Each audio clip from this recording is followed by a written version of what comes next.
Good evening. This is CTV News for Thursday, June 16th. I'm Patricia Villone. And I'm Denise Douglas. Thank you so much for joining us this evening. In just 2 days, it begins the second phase of Metro's repairs, and officials are urging people to have a game plan outside of the rail system to get where they want to go. That is because both tracks along a specific stretch will be closed, and that will affect thousands of commuters. I go from Springdale to Froggy Bottom. Like so many commuters, Anthony BASDEO is worried about getting to work next week. So sometimes I had to leave home like 2 hours before when it have shutdowns on the metro to reach to work on time. He's expecting an extra long commute because parts of the route he takes along the Orange Line will be shut down for Surge 2 repairs. Crews will be working on both tracks on the stretch between Eastern Market, Minnesota Avenue, and Benning Road, which also affects the Silver and Blue lines. You can see it by looking behind us. One is just the volume of traffic that we have here. It's one of our busiest sections. It's also where we have 3 interlockings, which are the complex areas where trains go back and forth between different lines, and it's very narrow. So physically, to get up there and do the work we have to do, and the nature of the work, that's what requires to shut down.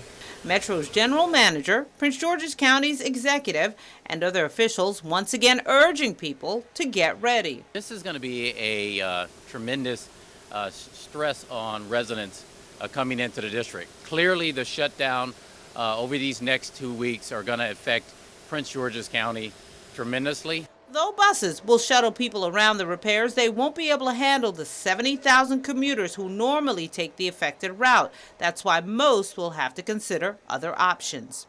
And I would stress very strongly that people telework or carpool in to their jobs, and if they can travel outside the peak periods, that will help as well. But for BASDEO, Metro is his only way, so he'll just have to stick it out. I'll have to leave more early, get up more early, and try to reach on time. You've probably heard us say it before, but it's worth repeating. Surge 2 begins on Saturday and runs until July 3rd. An almost 15-hour filibuster ends in Congress early this morning. Senate Democrats dropped their filibuster after Republican leaders agreed to vote on tightening the gun control policies. Lawmakers will now vote on expanding background checks and preventing suspected terrorists from getting guns. Of why, in the week following Orlando, you're on the floor talking about gun safety. I noticed that in the Orlando tragedy, one of the weapons that was used was an assault weapon, a military-style weapon. I must tell you that in my observations in Maryland, I don't know too many people who need to have that type of weapon in order to do hunting in my state or to keep themselves safe. Now, the filibuster began 3 days after 29-year-old Omar Mateen allegedly shot and killed 49 people and wounded 53 others at a nightclub in Orlando. Well, a Laurel landmark shuts its doors after its parent restaurant chain files for bankruptcy. Old Country Buffet was among 11 locations to close its doors Tuesday. Its remaining assets were up for public auction today in partnership with an online company called Auction Nation. Go online, you'll expect to pay less than retail, but everything starts at $5, and it just depends on the participation of the people who are bidding.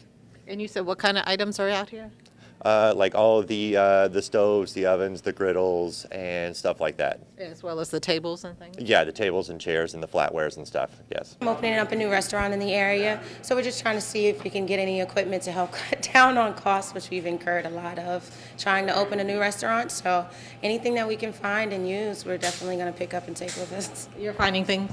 Yes, we are. We are definitely finding things. Don't want to tell what we're finding, so no one places a bid on it. So hopefully we can have it. Now, winning bidders must pick up their items by 4 p.m. Friday. And you're watching CTV News. I'm Patricia Villone. And I'm Denise Douglas.